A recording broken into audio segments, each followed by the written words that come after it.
Good morning, students. I hope you are all fine at home. Today we are going to start 6th chapter, Indian Democracy.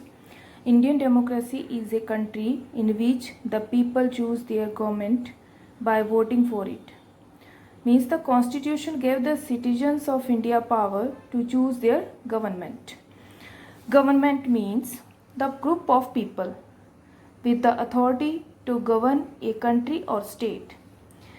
Democracy can be defined as the government of the people, by the people, and for the people.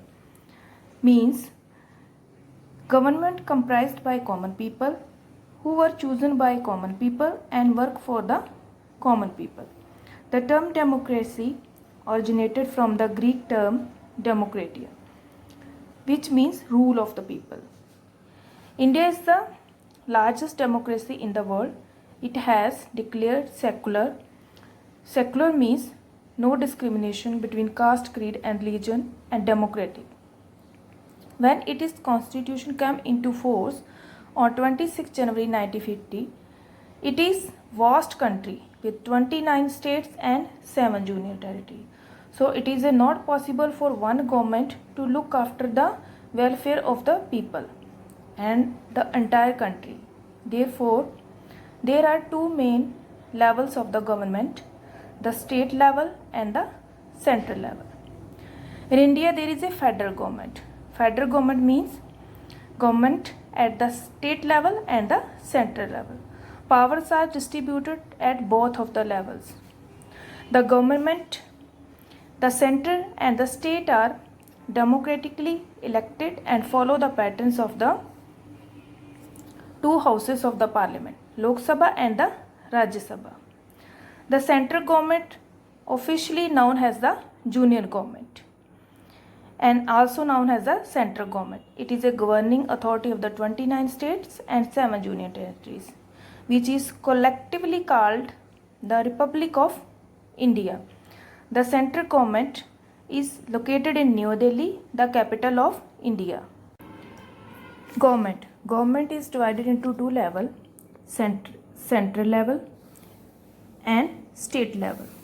Central level comprises Prime Minister, President, Vice President and the Council of Ministers. And the state level comprises Chief Minister, Governor, the Council of Ministers. Next we discuss about the structure of the central government. The central government of India is divided into three main branches. The legislature, it's a law-making body. Executive enforces laws. Judiciary gives justice. The legislature is also called the parliament or Sansad. It is the main law-making body of the central government. It consists of two houses, the Lok Sabha and the Rajya Sabha. The Lok Sabha is also called the lower house of the parliament. It can have a maximum 552 members. It presently consists of 545 members, of which 543 members are elected directly by the citizens of India, voting by the citizens of India. 2 members of the Anglo-Indian community, which are nominated by the President of India. Anglo-Indians are in the Government of India Act of 1935. The term Anglo-Indian can refer to at least two groups of people. Those are with mixed India and British ancestor and people of British born or living in India. Any citizen above the age of 25 years can stand for the elections of the Lok Sabha.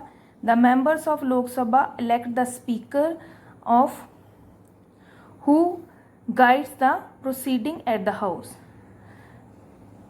The Rajya Sabha is also called the upper house of the parliament. It can have a maximum of 250 members. Out of these, 238 are representative members of the state and 12 members are nominated by the President. The members are elected by the members of the legislature assemblies the vice president in the chairperson of the Rajya Sabha.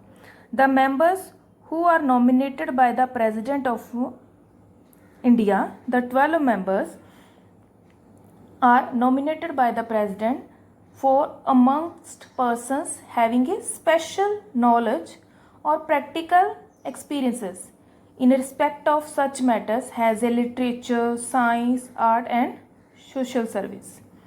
The executive. The section of the central government comprise president, vice president, prime minister and the group of council of ministers. Judiciary. The judiciary consists of justice making body. The Supreme Court in final justice authority in India. The High Court is the highest court, and at the district level there are district courts and other session courts.